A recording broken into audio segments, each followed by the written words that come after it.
Good evening, good morning, good afternoon, wherever you are, whenever you are. Hello. Thank you for watching my videos. It's Mike. It's July 27th, 2009. Getting kind of late over here, 9 o'clock at night. But something was passed to me this afternoon that I thought I should do a report on. From Market Skeptics, although actually it's taken from another blogger site, Nogger, which is linked outside as always. World facing food crisis in the second half of 2009. Basically a batch of agricultural news from this guy's blog. Now, if you go to the Nogger's blog, there are numbers on the side, partway down, about total wheat production, all wheat production, UK wheat production, etc., etc. And actually, it looks like the numbers aren't too bad.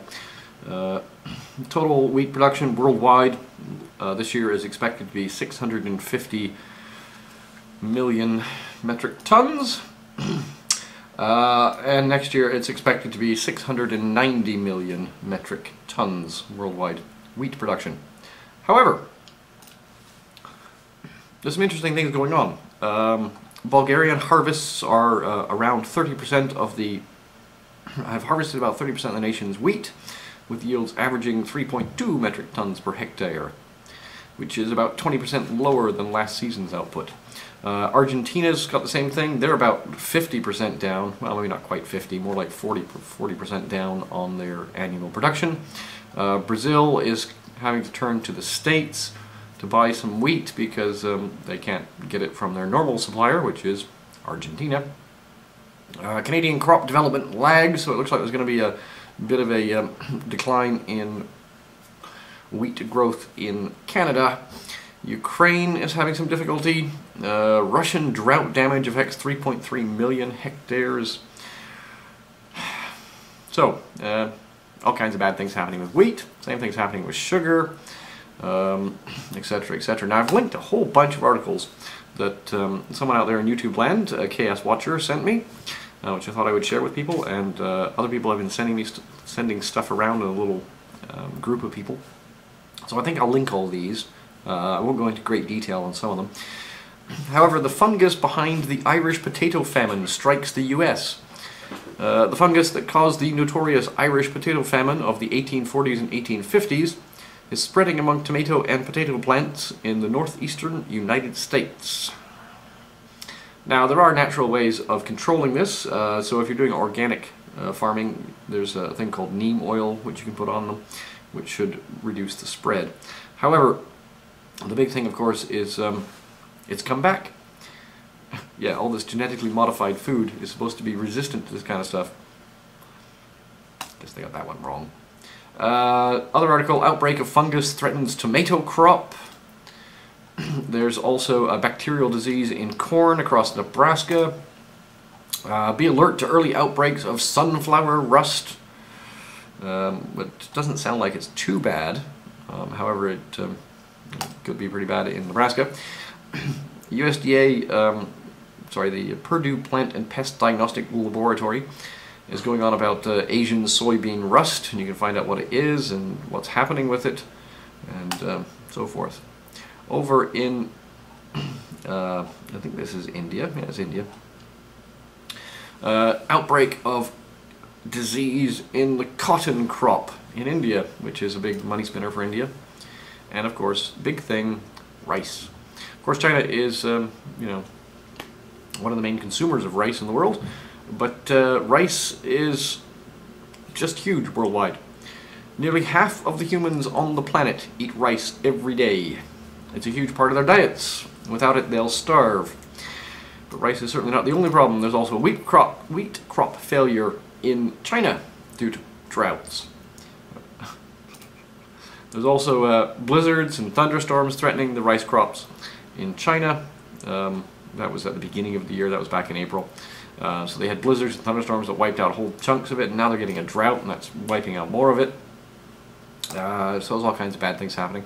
A couple of other things linked here. Arsenic winding up in Asian rice crops. So for what little they are actually growing, they're finding arsenic in there.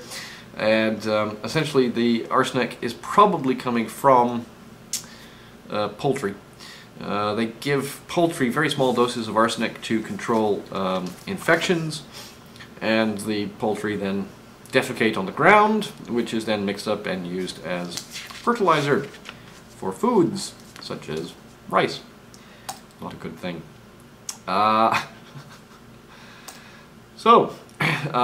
What's happening here?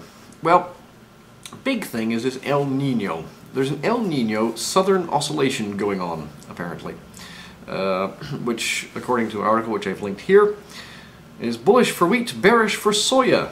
Another article here from Gearson Learman Group.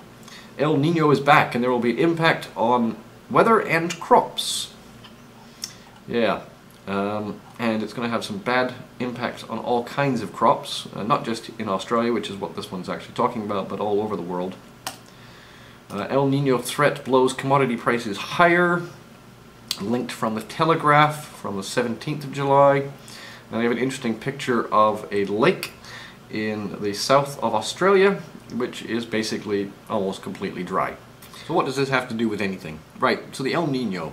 There's been a new scientific paper released 4 days ago, written a peer-previewed paper, Influence of the Southern Oscillation on Tropospheric Temperature, published in July 23rd edition of the Journal of Geophysical Research, that pins 80% of the global warming since 1975 on the El Nino Southern Oscillation and its sister, the La Nino.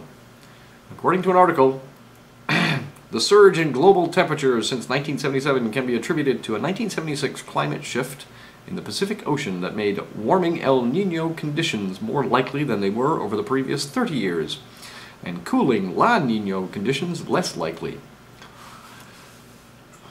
So for those of you out there that, convinced that global warming is not real, here's some scientific proof behind it. Now, some of the warming is down to carbon dioxide being introduced into the atmosphere, but not all of it. Roughly 80%, according to this particular scientific investigation, is down to normal weather patterns and oscillations of solar activity. Oh well, who knew? So all this thing about seeds and food and whatnot, I've linked a couple of videos here from YouTube about the Norwegian seed vault. I have one here from CNN. I've got one here from the Earth Report talking about the construction of the Doomsday seed vault in Norway. Also here from Sky News, Doomsday seed vault. I think somebody knows what's going on and what's about to happen. But then again, it could just be a wacky, weird conspiracy theory that has no relevance on anything. It's just a normal kind of kill off half the world's population by not providing enough food for them. Who knows? Certainly not me. I'm just here telling you the story. And finally, for a bit of light humor, an article I linked this morning talking about food and so forth. In the Telegraph, red wine increases women's sexual desire. A glass or two of red wine may increase a woman's libido, a scientific study has found. So researchers in Florence, Italy, recruited 800 women aged 18 to 50. The women, none of whom had reported a sexual health problem, were split into 3 groups: those who regularly consumed 1 or 2 glasses of red wine a day, those who consumed less than 1 glass a day of any sort of wine or other alcohol, and those who were teetotal and drank no wine at all. And they discovered that women that drank 1 to 2 glasses of red wine a day were indeed more satisfied sexually, using the female sexual function index. I don't know, I guess the wacky scientists doing these weird things. But it is very interesting here. The most telling bit is the women who drank more than 2 glasses a day were excluded from the study to avoid the possible confounding effects of drunkenness. Yeah, beer goggles and all that. Anyway. Peace, love, understanding, think about things. I'll speak to you again later.